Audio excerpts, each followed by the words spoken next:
Hey guys, Naami this side and watching Naami vlogs. Hope you are doing good and great. तो भाई जो आज की हम वीडियो बनाने वाले हैं ना भाई, वो है बहुत ज़्यादा डिमांडेड और मेरे से काफ़ी ज़्यादा बार पूछने वाला ये क्वेश्चन है कि भाई पार्ट टाइम जॉब से हम लोग अपने सेमेस्टर की फीस निकाल सकते हैं कि नहीं निकाल सकते। तो भाई उसका सिंपल सा क्वेश्चन का आंसर है, मैं विदाउट वेस्टिंग एनी टाइम पहले तो ये बताता हूँ कि सिर्फ पार्ट टाइम जॉब से आप नहीं निकाल सकते, फीस नहीं निकाल सकते। उसके लिए अलग तरीके होते हैं निकालने के लिए, प्लानिंग होती है। पर ये कार प्लानिंग बताने में थोड़ी बहुत हर्डल आ रही है। पहले इनको भैया को जाने दो, फिर हम ये वापस से चालू करते हैं। हाँ तो भाई अब हम लोग लेते हैं एक एग्जांपल कि अगर आप पार्ट टाइम जॉब कर रहे हो और पार्ट टाइम जॉब की आपकी मैक्सिमम बता रहा हूँ कि आप $20 भी पार्ट टाइम जॉब पे कमा रहे हो पर आर, तो भाई आप एक मंथ के $1200-1300 से ज़्यादा नहीं कमाओगे। $1200-1300 से ज़्यादा नहीं कमाओगे।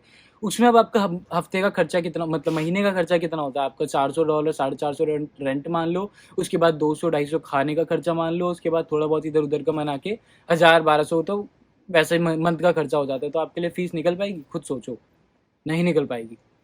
अब क्या होता है, मैं आपको सिंपल सी बात बताता हूँ। आप मैक्सिमम ना एक सेमेस्टर की फीस खुद कमा के निकाल सकते हो। एक सेमेस्टर की फीस अब होती कितनी है? मैक्सिमम आप मान लो $9000। $9000 आप कमा सकते हो। कैसे कमा सकते हो वो भी डिपेंड करता है।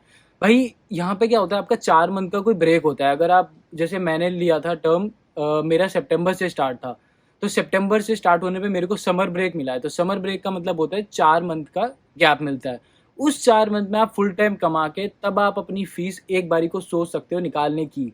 अगर आप पूरे कोर्स की सोच रहे हो ना कि भाई आपने एक सेमेस्टर की वहां से पे करी, बाकी आप पूरे फीस यहाँ से निकालोगे, नहीं निकाल सकते भाई। कितना ही काम कर लो, कितना ही ज्यादा। दूसरा तरीका मैं बताता हूँ पैसे कमाने का।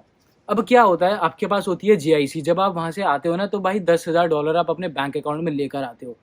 कुछ भी हो जाए, कुछ भी, वो खर्च ही मत करना, पहले दिन से ही मत खर्च करना। जब आप यहाँ पे लैंड करोगे तो आपको $2000 मिलेंगे। उसमें से हो सके तो वो $2000 भी अपने पास सेव करके रखो। जो इंडिया से आते हुए आप पैसे लेकर आते हो ना, थोड़े बहुत तो सब लोग लेकर आते हैं, $1000-1200 तो अपने पास से लेकर आते हैं। उसी में अपना खर्चा निकालने की कोशिश करो। जॉब सबसे पहले ढूंढो। जैसे ही जॉब मिली, भाई सारा खर्चा जो भी आपका मंथली एक्सपेंसेस होती है वो जॉब के साथ जाएगा। जीआईसी बिल्कुल नहीं छिड़ेगा।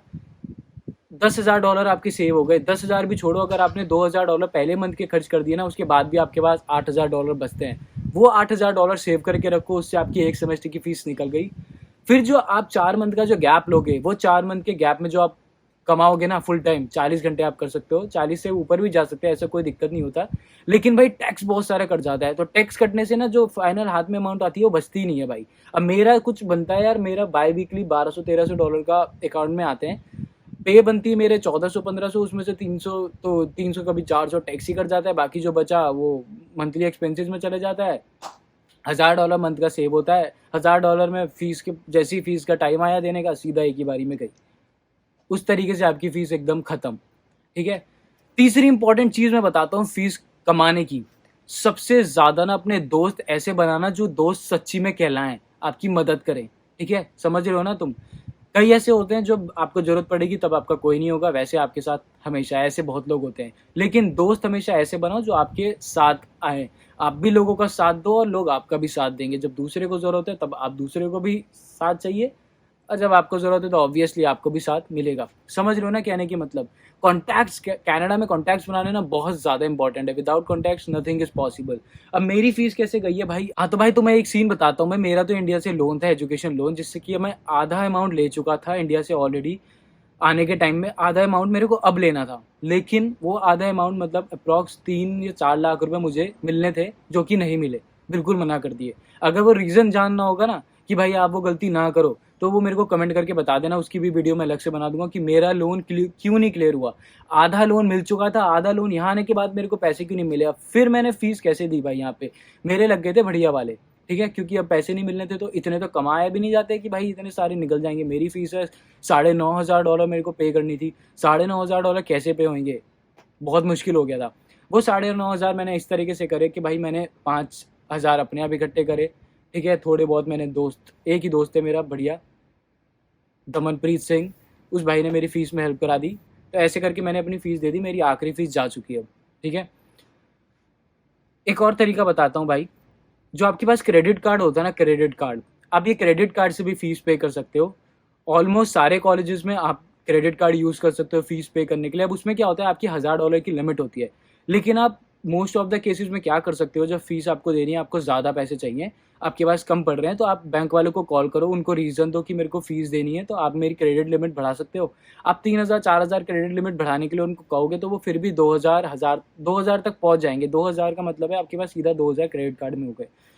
मेरे केस में मेरे पास 2 क्रेडिट कार्ड है और मेरे दोनों की लिमिट नहीं बढ़ी, दोनों की ही लिमिट नहीं बढ़ी।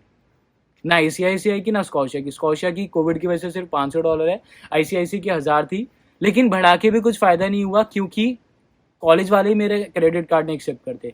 ओनली बैंक ट्रांसफ़र, सीधा बिल पेमेंट करो, उसके थ्रू जाएँगे। अब $2000 थे तो वो रखे रह गए, सिर्फ वो $2000 का भी मैंने इंतज़ाम करा कहीं से। तो भाई ये सब चीज़ें आप ध्यान में रख सकते हो, ऐसे करके आप अपनी फ़ीस निकाल सकते हो। सबसे पहला पॉइंट, आप अपना जो 4 मंथ का वो आएगा, ब्रेक आएगा, उसमें आप करो, ठीक है? मैक्सिमम जितना काम हो सकता है। उसके बाद आप अपनी जीआईसी सेव करके रखो, $1 भी जीआईसी पहले दिन से खर्च मत करना। अगर आपने वो बचा लिया तो आप सर्वाइव कर जाओगे कनाडा में अपनी स्टूडेंट लाइफ़ में। और उसके अलावा आप ये क्रेडिट कार्ड यूज़ करके, और उसके अलावा भी होता है, आप यहाँ पर आके कैश मनी ले सकते हो, मतलब कैश मनी एक स्टोर का नाम होता है, वहाँ पर जाकर आप बोरो कर सकते हो मनी। तो जैसे 1 मंथ के लिए आपको बोरो करने है, आपको फ़ीस एकदम से सर पे पड़ गई, पैसे नहीं हो पा रहे, आप किसी को जानते नहीं हो, उस केस में कैश मनी पे जाओ, उनको बता दो, तो भाई वो आपके सैलरी स्लिप वगैरह देखेंगे, चेक करेंगे और आपको पैसे दे देंगे। तो ऐसे करके कुछ आप पैसे अपनी आराम से निकाल सकते हो। So that's all for today. Thank you for watching this video. If you like the video please click on like, subscribe my channel और शेयर ज़रूर कर देना। Thank you, bye bye.